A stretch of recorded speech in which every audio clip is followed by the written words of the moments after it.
I from the quiet town of Point Pleasant, where the Mothman spread his wings before tragedy struck, to the haunted home of the Bell family, where whispers from beyond the grave still echo through the dark. The Appalachian hills have never known peace. In these ancient mountains, wrapped in fog and superstition, people say strange things fall from the sky, beings emerge from the mist, and sometimes the night itself bleeds red. These are not mere tales, not curses, but signs. Signs that something watches, and sometimes it lands.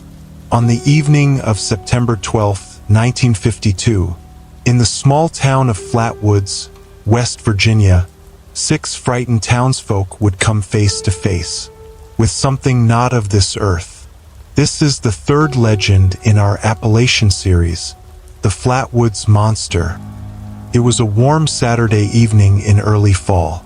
The sun had dipped below the horizon, leaving behind a violet sky and the scent of rain on the hills of Braxton County.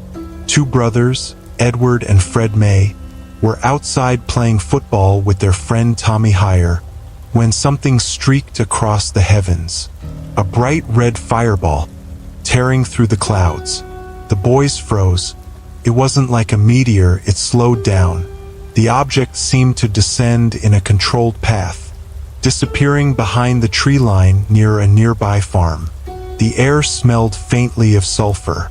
Startled, the boys ran home, shouting for their mother.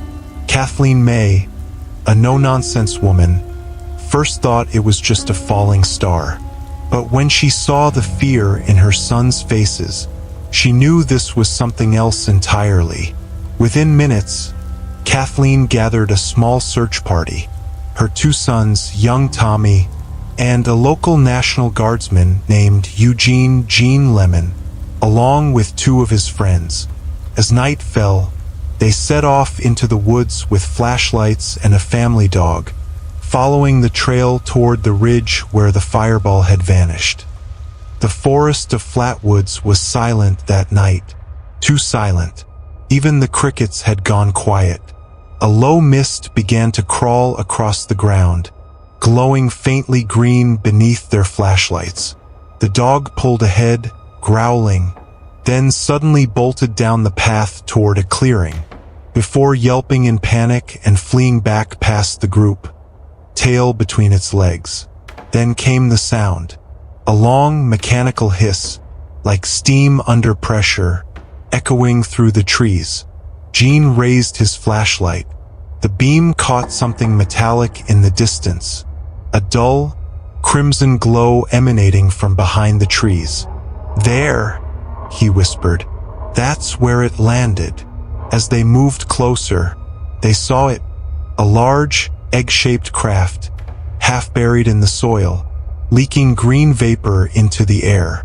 The smell of metal and sulfur was overpowering. And then a shadow moved. Gene lifted his light and froze. There, at the edge of the clearing, stood a figure unlike anything they had ever seen. It was 10 feet tall, with a body shrouded in dark, metallic folds, almost like a suit of armor. His head was shaped like a spade, bright red, glowing from within, and from its face came 2 piercing beams of orange light that swept across the treetops like searchlights. For a brief moment, the beams fell upon the group. The air turned thick, electric, and then the creature moved. It glided, not walked, descending toward them through a cloud of green mist. Gene screamed. The flashlight hit the ground. The group turned and ran, stumbling through the underbrush, gasping, choking on the strange fumes. Behind them, that hissing sound grew louder until it was swallowed by the night. By the time they reached town, Kathleen and her children were vomiting and dizzy. Their eyes burned from exposure to the mist. The police arrived shortly after, but when they searched the woods, there was nothing. No glowing craft, no creature, only strange skid marks in the earth. and the acrid smell of burning metal. Within days, word spread across West Virginia. Newspapers dubbed it the Braxton County Monster. Reporters flooded the town, interviewing the May family and Gene Lemon for CBS. But then more witnesses came forward. A young girl from nearby Heaters claimed she saw a glowing orb land in the woods a week earlier, followed by a tall, thin, shadowy figure watching her from the trees. Another couple, George and Edith Snatowski, described their car breaking down on a lonely road near Flatwoods. The very next night, a blinding light descended, and a reptilian creature, almost mechanical, approached their car, resting its claws on the hood before vanishing into the mist. Their engine restarted on its own moments later.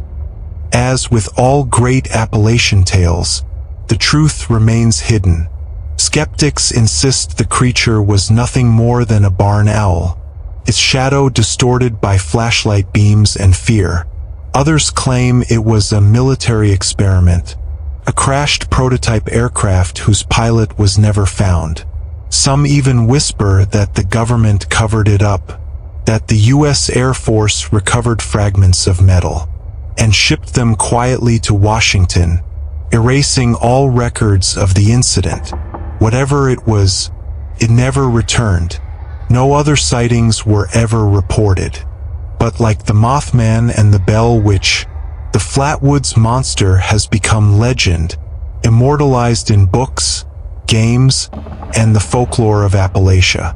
Every year, tourists come to the small town of Flatwoods, searching for proof, or perhaps just a connection to that strange September night. And though no one knows what truly landed on that hill, one truth remains: those who saw it were never the same again.